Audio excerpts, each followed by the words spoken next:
சில பேர் கமெண்ட்ஸில் ஜி உங்களுக்கு லவ் ஃபெயிலியரான்னு கேட்குறாங்க. ஏன் ரிலேட்டிவ்ஸு ஃப்ரெண்ட்ஸ் நிறைய பேர் கேட்குறாங்க, நீங்கள் வந்து இந்த காதல் தோல்வி இதை பற்றியே போடுறீங்களா நிறைய பேர், உங்களுக்கு எதுவும் லவ் ஃபெயிலியர் இருக்குது அப்படின்னு சொல்லிட்டு. அந்த மாதிரிலாம் லவ் ஃபெயிலாம் எதுவும் இல்லைங்க. காதல்லாம் எல்லாத்துக்குமே பிடிக்கும். அந்த காதலை பிடிக்காதவங்க யாருமே இருக்க மாட்டாங்க.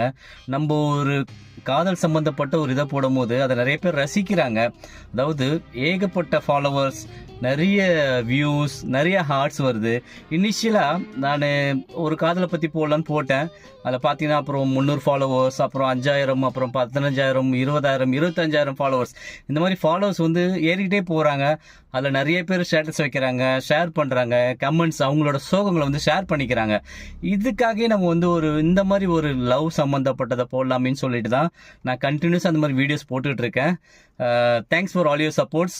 உண்மையிலேயே ரொம்ப சந்தோஷமாக இருக்குது இந்த அளவுக்கு ஃபாலோவர்ஸ் வர்றதுக்கு. நிறைய கமெண்ட்ஸ் படிக்கும் போது ரொம்ப சந்தோஷமாக இருக்குது. இனிமேலும் காதலை பற்றி நிறைய கோட்ஸ் போடுறேன், அந்த மோட்டிவேஷன்ஸை பற்றி போடுறேன். நிறைய கேளுங்க, ஷேர் பண்ணுங்கள். தேங்க்யூ.